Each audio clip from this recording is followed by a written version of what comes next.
जम्मू कश्मीर से अनुच्छेद 370 हटने के 2 साल बाद घाटी में हालात खराब होने लगे हैं। आतंकवादियों के टारगेट पर कश्मीर में रहने वाले हिंदू और सिख हैं। ये आतंकवादी दूसरे प्रदेशों से पहुंचे मजदूरों को भी नहीं छोड़ रहे। पिछले 6 महीने के अंदर टारगेट करके 18 लोगों की हत्या हो चुकी है। चंबा में भी इन मामलों को लेकर विरोध के स्वर उठना तेज हो गए। लोगों का कहना है कि केंद्र और सेना द्वारा ऐसे मामलों को रोकने के लिए कड़ी कार्रवाई की जाए और ऐसे लोगों को गिरफ्तार कर सबक सिखाया जाए, ताकि समुदाय के लोगों को जिन समस्याओं का सामना करना पड़ रहा है वो समाप्त हो। कश्मीर में जो ये घटना हुई है, टारगेट करके हिंदुओं को चुन चुन के मारा जा रहा है, ये बहुत ही निंदनीय है और बहुत ही दुखदायी भी है। सेना के प्रयासों से और पैरामिलिट्री फोर्सेस के प्रयासों से वहाँ एक विश्वास बना था कि लोग वहाँ जाएं और वहाँ काम करें, और ऐसा काफ़ी अच्छा विश्वास बन चुका था। परंतु आतंकवादियों को कहते हैं कि जिन्होंने अब नई रणनीति के तहत ये लोगों में घुस के और उनको टारगेट करके एक विश्वास तोड़ने की परंपरा कायम की है, जो वहाँ के लोगों के लिए ही नुकसानदायक है। इसलिए जो वहाँ की फोर्सेस है, वहाँ की सरकार है, वो ज़्यादा से ज़्यादा ये प्रयास करे, ये विश्वास बनाए लोगों के लिए वो सुरक्षित है। हम भारत सरकार से यही प्रार्थना करते हैं कि हिंदुओं में एक जो विश्वास बना था वो विश्वास बनाए रखें और सेना को और ज़्यादा ताकत दें कि वो ये जो भ्रम की स्थिति हो गई है कि कोई भी आके कहीं भी टारगेट करके मार के चला जाता है, वो ये चीज़ रुकनी चाहिए। अन्यथा हमारा कश्मीर में जो वातावरण एक इसमें जो 90 के दौर में वातावरण था, वैसा एक डर जैसा वातावरण वहाँ के कश्मीरों में फिर पैदा हो रहा है। इसलिए पूरा देश उन कश्मीरी भाइयों के साथ है जो वहाँ हिंदू भाई अपना जीवन वहाँ व्यतीत कर रहे हैं और उस आतंक के साए में अपनी नौकरी को निभा रहे हैं।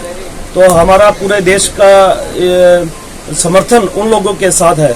हम आशा करते हैं कि सरकार इस और ज़्यादा, पहले भी उन्होंने आतंकवादियों की कमर तोड़ी है और बड़ी सख्ती से उसको कुचला है, परंतु ये जिस प्रकार की ये घटनाएं हैं कि उनके बीच में से ही लोग जो घोषित नहीं है, अपराधी नहीं है, उनके बीच में ही रहने वाले लोगों ने हत्याएं करनी शुरू कर दी है। तो इस जो कुचक्कर को है ये भी सेना और मिलिट्री फोर्सेस तोड़ेंगी। बड़ी दुखद सारी स्थितियां दोबारा से पैदा होने लगी हैं। मैं तो पहले उन परिवारों से, उन अपने जो बंधु गए हैं इस आतंक के कारण, उन परिवारों के प्रति संवेदना प्रकट करता हूँ। ये गत 90 के बाद के दशक से ये क्रम था कि इस घाटी को हिंदू विहीन किया जाए। उसी क्रम में पाक प्रायोजित जो आतंकवाद था उसने वहाँ के हिंदुओं को पलायन करवाया, उनकी बहु बेटियों से बलात्कार, मारकाट की घटनाएं हुई और ऐसा आतंक का तांडव किया कि रातों रात वहाँ से 4 लाख हिंदुओं को पलायन करना पड़ा। और ये एक बड़ा ही दुखद विषय रहा है इतिहास का भी, जिसकी अभी हमने एक कश्मीर फाइल फिल्म में देखा है और किस ढंग से अत्याचार किए गए हैं, जो कि वो औरंगजेब के टाइम पे और मुगलों के टाइम पे नहीं हुए होंगे। जो अत्याचार वहाँ हुए हैं वो सच्ची घटनाएं हैं। ये सब पाक प्रायोजित है, कश्मीर को हड़पने के लिए, अनरेस्ट करने के लिए सारी घटनाएं हैं।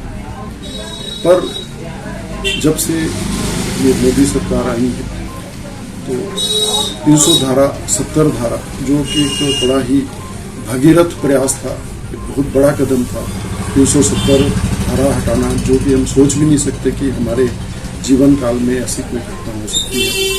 तो 370 धारा हटाई और 370 धारा हटने के बाद वहाँ का जो बड़ा कुछ माहौल जो है वो सामान्य होने की स्थिति में आया है।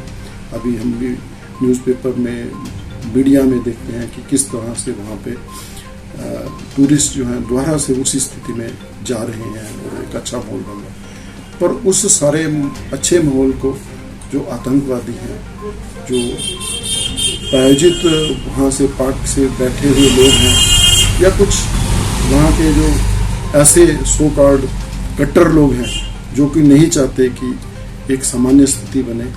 ये कश्मीर जो अभिन्न अंग इस देश का है वो उसी स्थिति में रहे, उसको तोड़ना चाहते हैं। तो उन्होंने दोबारा से वही कदम, आतंक का, डर का माहौल पैदा करने के लिए चुन चुन कर हिंदुओं को मारने की उन्होंने ऐसी घटनाक्रम शुरू कर दिए हैं।